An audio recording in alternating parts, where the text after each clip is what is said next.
Secret for yourself. What's the what? The secret? Secret for yourself at the moment. Evergreen.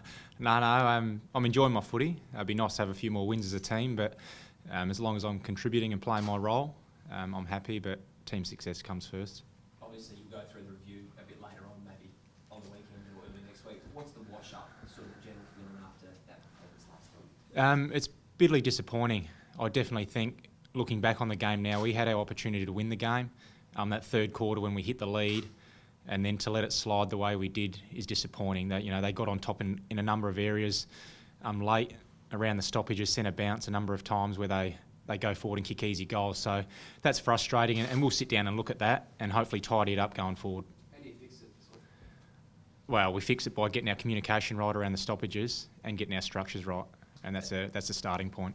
That was obviously something that happened with Campo and Dangerfield. Now, whether it was just because it was highlighted on the coverage, they had a pretty animated chat. Is that fairly regular that you get fakes like, or animated conversations? Well, I can't really comment on that situation because I'm pretty sure I was out on the ground at the time, so I didn't see the conversation that's obviously been highlighted by Channel 7. But player-coach conversations throughout the game, that's a normal thing. Was he off on the bench for a long time compared to normal? I've got no idea, mate. I was out in the middle. What does it say, Tomo, that you pushed Freo, you pushed Hawks, two teams that are tipped to go deep into the season? Does it say a lot about your group that you're able to match it with for three quarters, or is that kind of irrelevant given the result?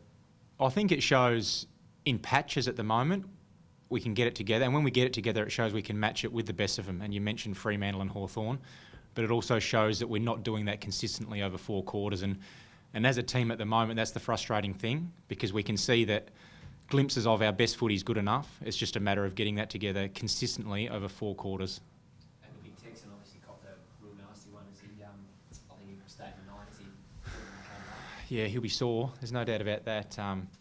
When you see him the way he left the ground and hobbling around the boundary line a couple of times, when you did get a decent corky, it doesn't feel nice. So he'll be monitored during the week, and hopefully he comes up right for next week. Scotty, just having a look at your numbers before the game, and you are, Richie's right, evergreen. You're playing great footy. I think you're 273 or something. Do you think about the magical 300 at all? Oh, that's still a fair way off. So just concentrate on where I'm at the moment and where we are as a team. What do you feel like needs to improve to be able to match it with the best teams in the comp? I think the consistency is a big one for me, and as I've already touched on, the glimpses that we see are well and truly good enough. It's just a matter of getting that together. And with a young group, it is hard to have that consistency all the time, but it's something, if we want to be good and have that success that we drive for, we need to get it right and get it right soon. Do you feel like the kicking efficiency is getting better, or is that still an area you need to work on? Yeah, well, look, it's been well documented throughout the first half of the year. We can't hide or shy away from that, and it's something we work on every week. And going forward, we want to get it right. We want to get that right, and there's a number of other areas we want to fix up as well. So that's one of them, but there's many areas we still need to tidy up if we're to get where we want to go. Is it realistic, Tomo, to get a bloke that kicks at 65% to 85%, or is it a matter of getting him from 65 to 70? Oh, it's just a matter of when you're out and you've got the opportunity to hit a target, you try and hit it. I mean, no one ever goes out there and tries to miss a kick. I mean, there's times throughout the game where you're under pressure or you've got to hack a kick forward and it may come off as an ineffective kick, but as I've touched on, everyone's working on that. It's an area of our game we know we need to get better at, so hopefully going forward that'll happen. Touched on communication at stoppage as well. Can you just elaborate on that? Like when the breakdown in communication happens, who's responsible for making sure blokes are in the right spots? Well, as a midfield group, when that falls apart, the midfield's responsible for that. But as I said before, where we did fall away at times, they got easy clearances and we got opened up around the contest a couple of times, and it ended up resulting in easy goals for Hawthorn. So they're just little areas that need tidying up. So players rather than coaches then? Yeah, that's player driven out on the coaches aren't out on the field, so they can't really help too much with that. Tomo, the Hawks, when they move the ball, they look really slick and really good.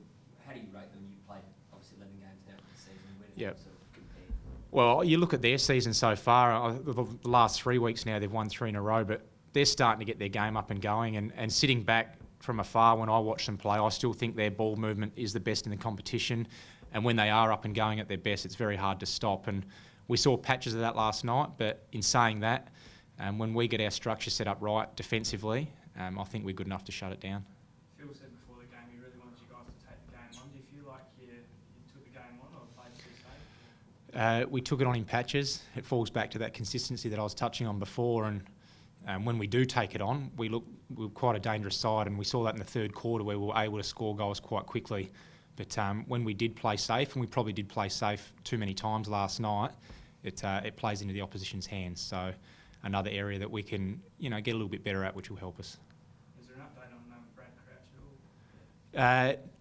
To my knowledge, not at this stage. We know he's stirred up a foot. He'll have scans and find out the extent of that injury. But from what I'm hearing, I don't think it's too bad. And fingers crossed it's not, because a very important player for us, and we definitely need him back out on the park. How did you find the physicality of the Hawks? I mean, we saw Roughhead late in the game burying Rory Laird out on the centre wing, and Sam Mitchell throws a knee into Tex's arse. Like, was it all above board, or was they just incidents? Were they overly physical? Oh, I wouldn't say more physical than any other side. You see little incidents that happen throughout a game, but they happen most weeks. A lot's made of it through the media with their unsociable Hawthorn style of footy, but it's not something we worry about too much. Well, good guys. Thursday night, you had a big crowd. How did you find that? It was good. Yeah, I really enjoy Thursday night footy. We've had a couple of them now, and I'll go back to the Collingwood one last year and another packed stadium and 50-odd thousand last night. And it's, as a player out there, it's a great atmosphere when we get so many of our supporters come along and watch on a Thursday night. And excellent to celebrate the 25th anniversary of the club last night against Hawthorn, but disappointing we didn't get the win that we were chasing. Did you see all the legends out on the ground?